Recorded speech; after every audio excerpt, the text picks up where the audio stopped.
Well, it is always a powerful day to gather here and mark World Peace Day, and for me, as somebody who's lived most of my life in a country that's been pretty peaceful and pretty safe, and hasn't had a lot of chance to be in places where I had to be afraid for my children or afraid for my own safety, I need a day like this to focus really deliberately on why peace matters, why we pay attention to the idea of peace.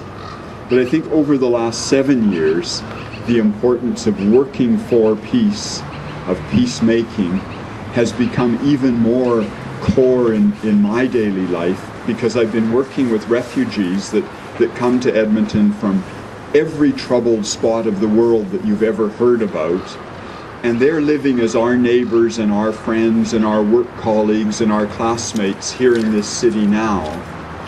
And in most cases, their choice would be to be living happily with family and friends in peaceful communities in places that they called home before war destroyed their lives and threw things into turmoil.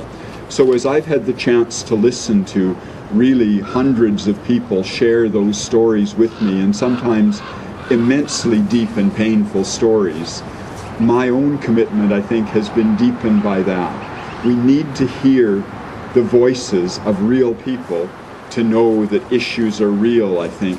Reading about them, seeing clips on television news is not adequate for this to move right inside of us. And so I'm really pleased for two people that were brave enough to come along with me this afternoon and are going to, just for a few minutes, tell you a bit about their personal experiences and why they're committed on World Peace Day to being part of creating a more peaceful world.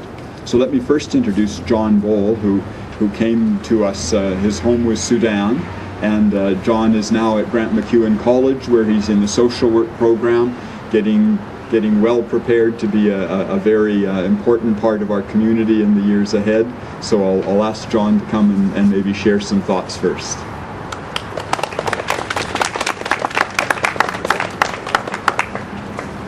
Thank you very much. I'm John Bol I'm from Southern Sudan. I came to Canada and in Edmonton in 2004, and I've been here now for almost 4.5 years. So I'm very delighted to be with you today and share these wonderful days. And I know it is not my first time. I did the same thing when I was in a refugee camp in Ethiopia. I always together with the people who are united for peace, because my life has been affected by war in many areas, economically, educationally.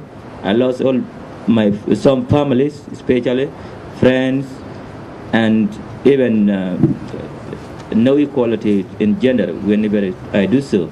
So I was forced to join the armed force when I was 10 years by the government of Sudan, and I spent 6 years fighting. And from there, I was shot, and then I got a chance to go to Ethiopia, which is our neighboring country that accept us whenever there is a conflict. In my heart, and the reason why I'm taking social work is because I have been involved in many different areas, and I know peace is very important. So even my life now, I keep watching what is going on around the world. I'm living in peace in Edmonton, but I still feeling because my parents, since 1986, when I left them, I didn't see them up to now. And even I married in a refugee camp. So I'm still running for peace, and I like peace. And that is why in 1919, after the World War I, the League of Nations was created for the sake of peace. And after that, the United Nations, which is this one, was created after the Second World War because of peace. That means if there is peace, there is God. And if there is God, there is love. And if there is love, there is economic, education, and all children will be playing like what they are doing now. So where I came from as a child, there is nothing like any development like this building. You cannot even see it in Southern Sudan, especially where I came from. If you go now, you can still drinking water in the pool. And if there is no rain, you cannot even get some water to drink, or you cannot even eat food. So, and I'm very delighted to be with you today to share these things, because I have felt them, seen them, and up to now, I'm still feeling them, because some part of my life are still back home. And in the whole world, peace is good, and peace is a good thing. And where I'm now volunteering at the Mennonites is a center of all immigrants who left their country because of the lack of peace. And if there is no peace, the environment will be affected, and no one can live peacefully. Children cannot play. There is no equality. Women, especially in my country, no one could go to school. And myself, I went to school when I left my country, and I got it under the United Nations in the refugee camp. And my instructor or teacher were from Ethiopia, who were paid by the United Nations, which is this organization. So I'm very glad to be with you today, and thank you.